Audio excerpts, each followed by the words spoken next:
아담의 계보. 성경을 딱 펼치면 족보가 참 많이 나온다, 그죠? 창세기에도 여러 족보가 등장하고, 또 신약 성경을 첫 장부터 착 펼치면 또 지루한 족보가 쫙 나오는 것을 볼 수가 있습니다. 누가 누굴 낳고, 누가 누구를 낳고, 몇 세대 뭐 어쩌고 저쩌고 몇 살을 살았고, 어떻게 죽었더라. 우리 한국 사람이, 우리가 뭐 이스라엘 사람이면 이 글을 읽는데 별 무리가 없겠지만, 한국 사람이다 보니 이름도 희한하고 이 발음도, 저 같은 경우는 또 혀가 짧아서 이 발음이 잘 안 돌아가요. 그래서 참 깝깝한 이름도 있지만, 어쨌든 읽을 때마다 힘든 성경이지만 그래도 하나님께서 족보를 통해서 우리에게 뭔가를 암시하고 있다는 것은 분명하죠. 성경은 여러분 왜 이 족보들을 기록하고 있을까요? 족보에 담긴 그 의미들을 우리가 살필 충분한 이유가 있을 것 같아요. 전에 느헤미야를 통해서 할 때도 이름이 있었잖아요, 그죠? 쫙 명단 쫙 나오잖아요. 그런 명단을 통해서 어느 때에 누가 어떻게 살았고, 또 그 삶을 통해서 하나님께서 이어가시는 거룩한 역사의 발자취를 보게 하는 그러한 목적도 아마 족보 속에서도 담겨 있을 것으로 보여집니다. 오늘 본문은 족보. 오늘 본문의 족보는 누구 족보예요? 1절에 말하죠. 이것은 아담의 계보를 적은 책이다 라고 말씀합니다. 아담의 계보를 적은 책이다. 아담의 계보, 아담의 후손을 기록하고 있다는 것이죠. 그런데 여기 보면 여러분, 우리 지난 4장 17절 이후에 보면 가인의 족보가 있었던 걸 보셨죠, 그죠? 가인의 족보. 여기 있는데, 근데 5장에는 가인의 족보가 있습니까, 없습니까? 아담 후손이면 당연히 들어가 있어야 되죠. 그런데 없어요. 또한 그 후손들도 전혀 기록하지 않고 있습니다. 그러므로 이 족보는 아담의 계보, 그리고 가인의 계보는 들어있지 않는, 어찌 보면 또 반쪽 계보라고도 볼 수 있죠. 제 집에 가면 저희 경주 김가 족보가 있거든요. 수원공파 32대손 김아무개, 예, 1900 몇 년 몇 월 며칠 태어나다 딱 김무식이 딱 적혀 있다고 족보에. 그래서 이 족보를 보면 바로 그런 내용. 그런데 오늘 본문에는 이 가인의 족보가 없어요. 없어요. 가인의 계보는 여러분 우리 지난 시간에도 살폈지만 어떤 계보예요? 살인자의 계보입니다. 즉 하나님의 구속 역사에 있어서 구원의 거룩한 쓰임 앞에 쓰인 가문이 아니라 그 반대에 있는 가문이라는 거죠. 그래서 이 가문은 우리가 살핀 것처럼 그야말로 폭력을 일삼는, 또 원수에게 반드시 갚는 그런 죽음을 일삼는 그런 족보인 것을 볼 수가 있습니다. 가인도 분명히 아담의 자손이지만 이 계보에 들어가지 못했다는 것, 참 어찌 보면 슬픈 현장이기도 하죠.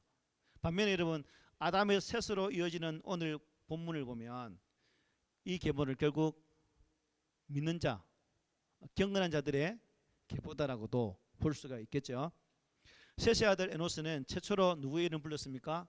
여호와 하나님 이름을 불렀다라고 성경은 증거합니다. 또 에녹은 하나님과 어떻게 했습니까? 동행하다가 죽었나요, 안 죽었나요? 죽음을 보지 않고 하나님께 들어간 대표적인 사람입니다. 노아는 어떤 사람이에요? 당대의 완전한 자라고 칭호를 받을 만큼 의인적인 삶을 살았던 사람입니다. 그래서 아담에서 셋으로 이어지는 계보, 이것은 단순히 혈통적 그런 얘기를 하는 것이 아니라 무엇을 말씀하고 있을까요? 믿음의 역사를 기록한 거예요. 그 믿음을 말씀하는 거예요. 믿음의 계보다 하는 것입니다.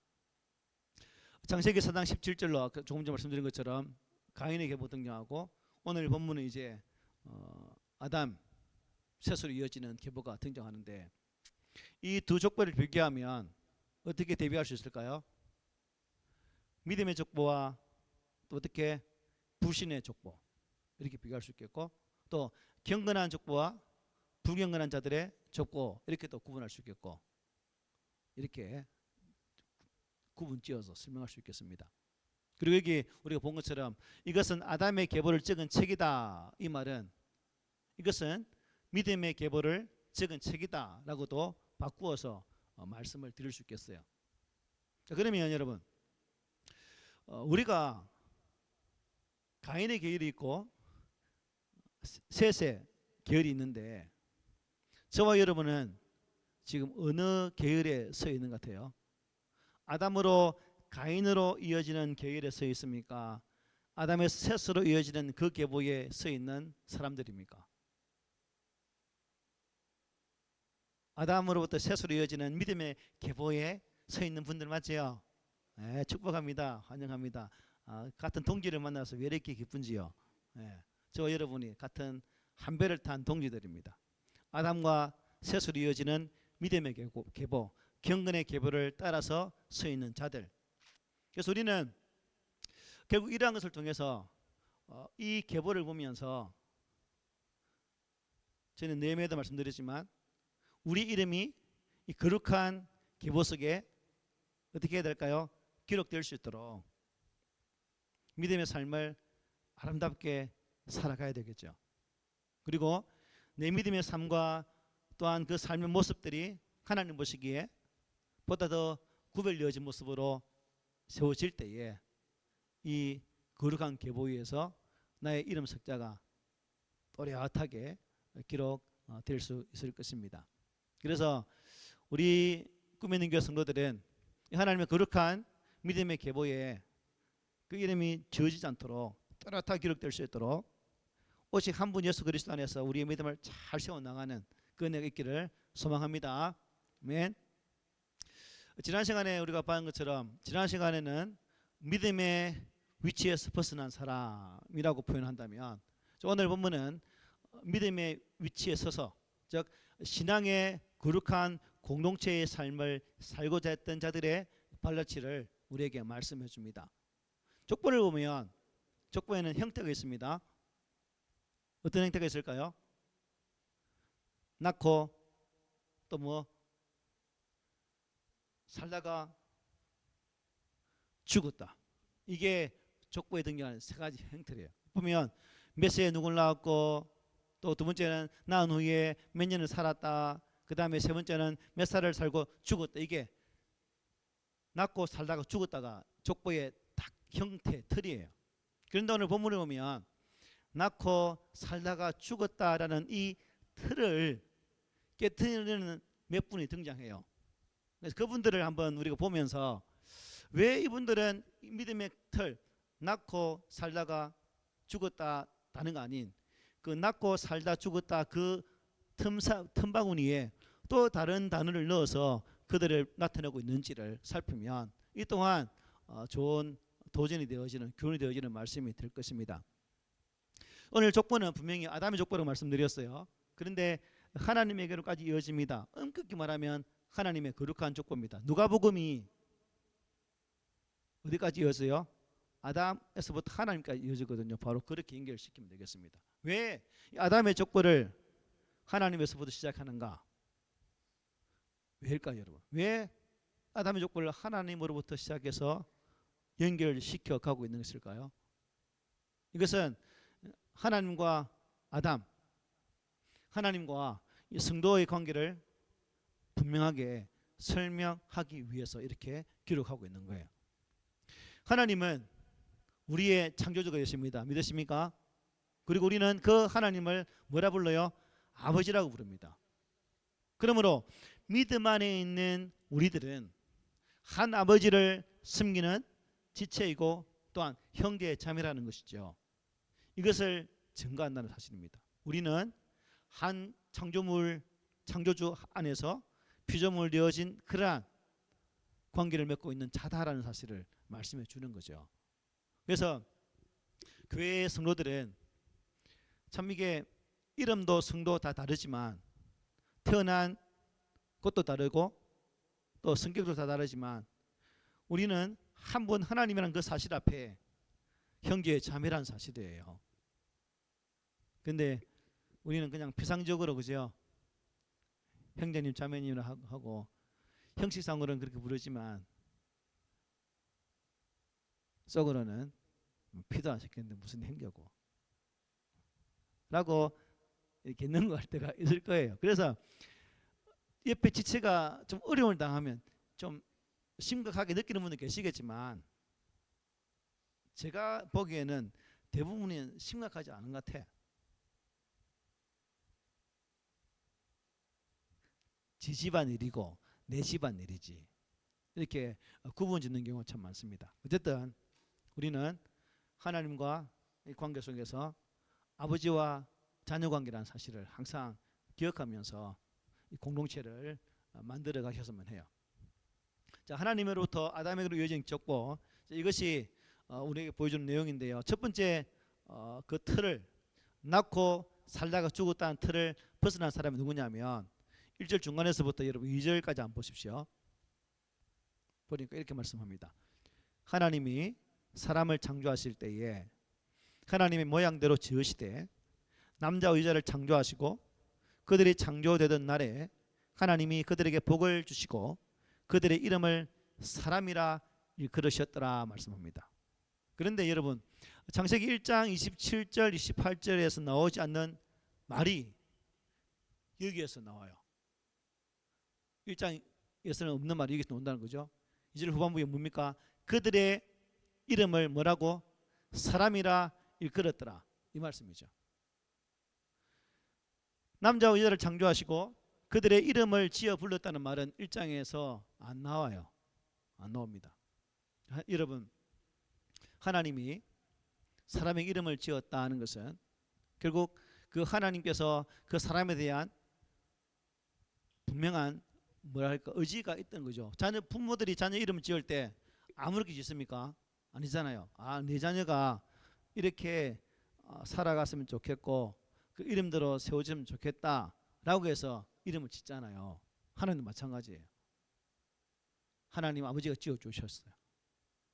3절로 한번 보십시오. 아담은 130세에 자기의 모양 곧 자기의 형상과 같은 아들을 낳아 이름을 셋이라 했다. 아들 이름을 뭐라 했죠? 네. 아버지 아담이 셋의 이름을 지어줍니다. 하나님께로부터 시작하는 족보를 통해서 그리고 이 아담이 이름을 지어 불러주는 이 창조주의 자상함을 통해서 하나님과 이 아담의 관계는 창조주와 피조물과의 관계를 넘어서서 아버지와 아들의 관계임을 우리에게 말씀하고 있는 거죠. 그래서 우리는 기도할 때 하나님을 뭐라 불러요? 아버지라고 하잖아요. 아버지. 여기에 나오는 아담, 오늘 본문의 5장에 나오는 아담, 사람과 창세기 2장에 나오는 아담, 같은 아담인데 한글 성경은 같은 아담이에요. 그런데 원어를 보면 틀려요. 2장에서는 하아담, 더맨이라고 말씀하고 있습니다. 그 사람, 정관사가 붙어 있죠. 그런데 오늘 보면 그냥 아담이거든요. 일반 명사입니다. 누구에게나 지칭되는 말이죠. 무슨 뜻일까요? 하나님이 사람을 그러셨다. 즉 하나님은 아담 그 한 사람, 더 아담, 더맨 그 사람, 옛날에 2장에 있던 그 아담 한 사람이 하나님이 아니라 사람, 여기는 사람이거든요. 모든 사람의 아버지가 된다는 거예요. 그래서 우리 한글 성경은 그냥 아담 하고 있는데 히브리 성경은 분명히 틀려요. 영어 성경도 2장에서는 더 아담이라고 되어 있고 5장에 와서는 그냥 아담이라고 적혀 있어요. 그래서 모든 인류의 아버지시다는 사실을 이 단어를 통해서 우리에게 강조해 주고 있습니다. 여러분, 하나님을 진짜로 아버지같이 느끼세요?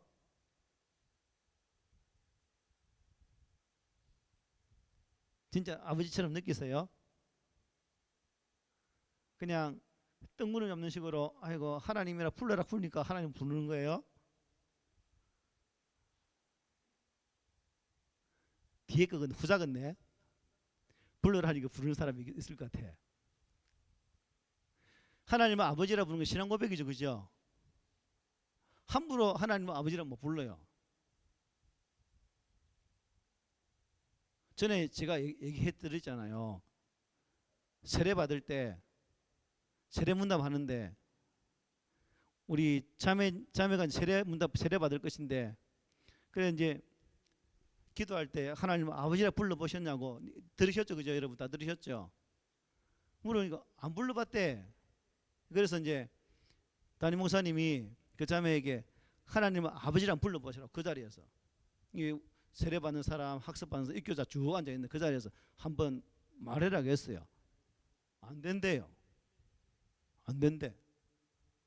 안 불러진대요. 그래서 그러면 오늘 세문답 취소할 테니까 집에 가고 내일 아침 오전 10시에 한번 할 테니까 그때 아버지라고 부르면 세례 준다고. 그래서 돌려보내버렸어요. 그 다음날 10시에 어제 빠졌던 사람, 아버지 못 부르는 사람 앉아서 다 하시라는데 아버지 불러봤느냐고. 불러봤다는 거. 한번 해봐라니까. 그때서 겨우 아버지라 부르다니까요. 교회 생활 오래 할지라도 그분 오래 했거든요. 오래 했는데 학습세를 안 받았어. 문답식이 중요한 거예요. 그래서 우리가 하나님을 아버지라 부른다는 것. 이 갈라디아서 바울이 뭐라 말했습니까? 이렇게 말하지 않습니까? 함께 읽읍시다. 시작. 너희가 아들이므로 하나님이 그 아들의 영을 우리 마음 가운데 보내사 아빠 아버지라 부르게 하셨느니라. 예수님은 하나님을 향해서 아빠라고 부른 거예요. 아빠라고. 이 친숙한 단어 아닙니까? 아빠. 기도할 때 여러분 아빠 아버지라고 물어보세요. 그러면 더 기도가 쉬울 거예요. 아버지 하면 그놈한 아버지, 무서운 아버지 이렇게 넘길 수 있거든요. 그냥 아빠 아버지라고 부르면 왠지 모르게 가까이 하고 싶은 당신이 될 수 있는 거죠. 그래서 아빠라고 한번 불러보십시오. 그래서 우리가 이 하나님을 참 예수님처럼 이렇게 부르면 얼마나 좋을까. 그냥 수상지거나 그냥 막연히 관념적으로 부른 그 이름이 아니라 정말 내 삶에 참 아버지 되신 그 아버지로 고백하는 그 믿음이 너무 중요한 거죠. 하나님을 아버지로 고백하는 것은 결국 아까 말씀드린 것처럼 아담은 한 사람의 아담이 아니라 모든 사람의 하나님인 것처럼 그렇게 느껴지는 자리까지 나갈 수 있는 거죠. 그래서 우리는 이 족보를 통해서 하나님께서 아담 이름을 부르실 때 고유명사가 아니라 일반 명사로 불렀다고 했는데 이것은 모든 자의 아버지가 되시기를 원하시는 뜻이 담겨 있다는 것입니다. 그러므로 이 땅에 존재하는 모든 인생은 누구 앞에 나와야 되는 거예요? 하나님 앞에 나와야 되는 거죠. 비록 믿는 자 있고 믿지 않는 자 있지만 하나님은 모든 인생이 구원을 받아 영원한 저주의 사망의 자리에 앉기를 원하지 않아요. 다 구원받기를 원하시는 것이. 우리 하나님 나라는 한도 끝이 없이 넓어요. 걱정하지 마시고 너무 많이 차서 갈 자리가 없어서 전도 못하겠어요 이 말 하지 말고. 그래서 항상 천국은 한도 없이 넓으니까 천국의 자리를 채울 수 있는 그런 우리가 됐으면 좋겠습니다. 그 다음에 이제 3절 한번 보면 이렇게 말씀해요. 3절 함께 읽어볼게요. 시작. 아담은 130세에 자기의 모양 곧 자기의 형상과 같은 아들을 낳아 이름을 셋이라 했다. 자, 두 번째 족보에서 족보 형식 낳고 살다가 죽었다의 틀을 벗어난 것이 바로 이 3절이에요. 누가 아담이 셋을 낳는 과정이죠. 자, 아담이 아이를 낳는데 누구의 모양으로? 예, 자기의 모양 곧 자기의 형상과 같은 셋을 낳은 거예요. 자, 하나님 아담을 창조했을 때는 누구의 모양이었죠? 하나님의 모양, 하나님의 형상이었습니다. 근데 여기에서는 아담이 아이를 낳았는데 지 모양, 지 형상대로 낳았다는 겁니다. 아담이 낳은 아들은 하나님의 형상이 아니라는 거죠. 아담의 형상이라는 겁니다. 여기서 여러분 탁 떠오르는 게 뭐가 있을까요? 하나님의 형상과 아담의 형상을 구분할 수 있겠죠. 하나님의 형상은 어떤 형상이에요? 하나님께서 가장 기뻐하시는 모습이에요. 그러니까 죄가 없는 상태. 맞죠? 그런데 아담의 형상은 뭐예요? 죄가 있는 상태, 원죄를 가지고 있는, 죄성을 가지고 있는 상태라는 겁니다. 그래서 하나님이 아담을 처음 만드실 때의 하나님의 형상은 완전한 하나님의 형상을 지닌 퍼펙트한 인간이지만 아담이 낳은 셋은 사람의 형상, 즉 아담의 형상이기 때문에 죄의 본성을 가지고 태어날 수밖에 없다는 거죠. 분명히 구분되죠, 그죠? 그래서 아담과 하나님, 하나님과 아담의 구분을 통해서 하나님 형상에는 온전한 것이 있지만 사람 형상에는 온전함이 없는, 즉 온전히 파괴되어진 죄성을 가진 그러한 존재가 되었다는 거죠. 이게 사람의 후손이 가지고 있는 한계입니다.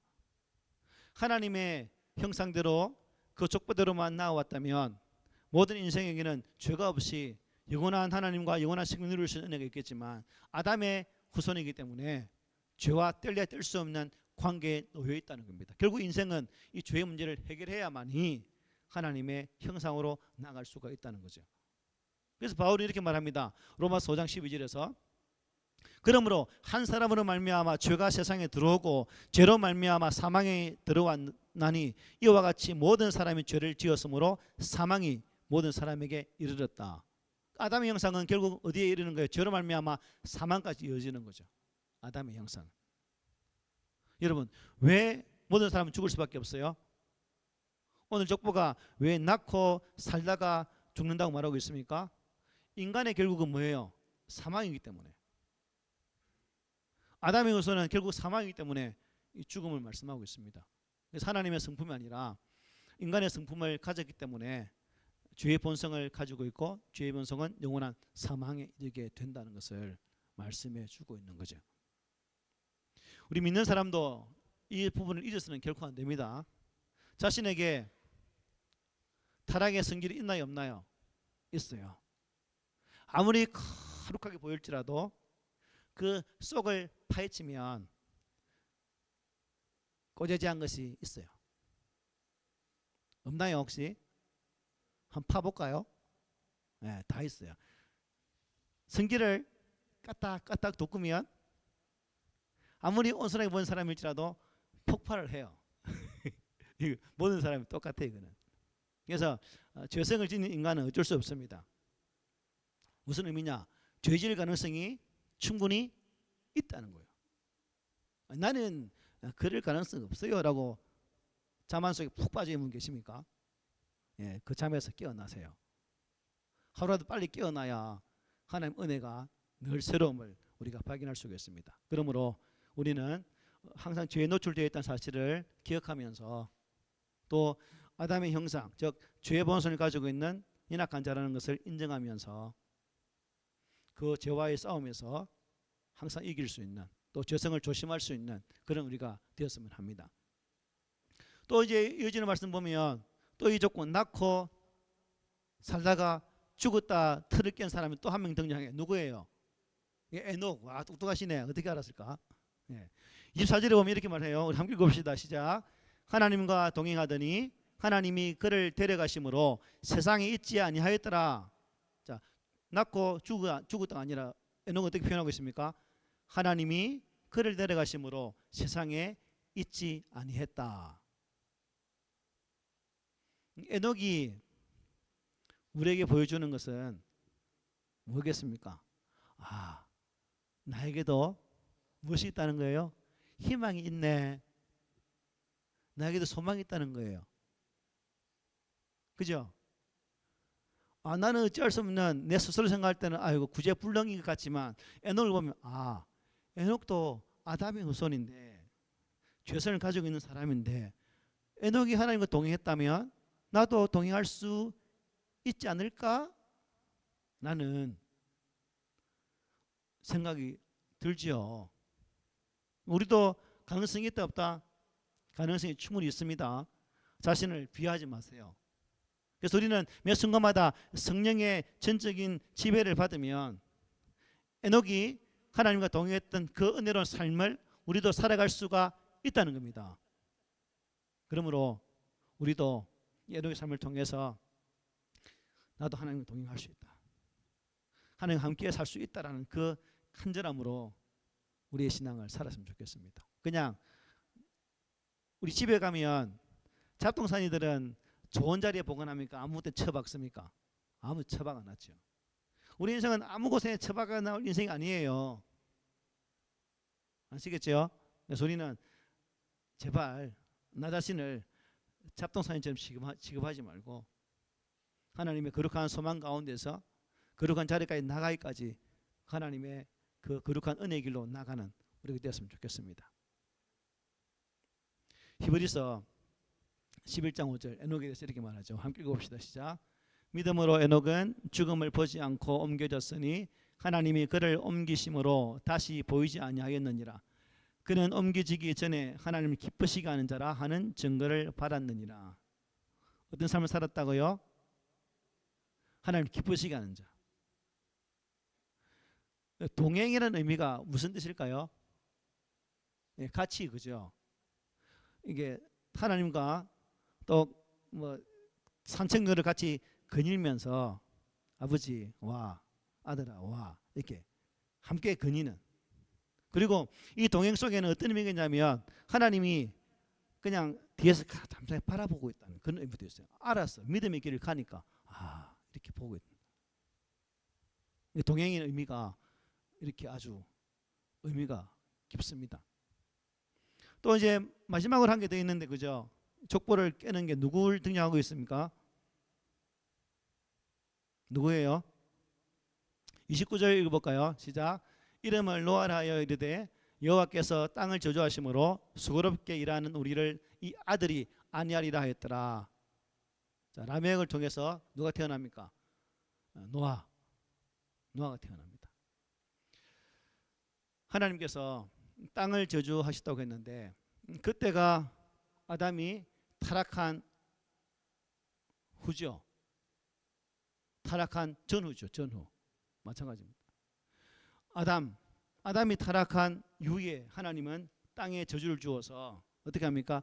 은근키가 나고 가시가 나게 해서 땀을 흘리지 아니하면 사람이 먹을 수 있는 것을 수확할 수가 없었어요.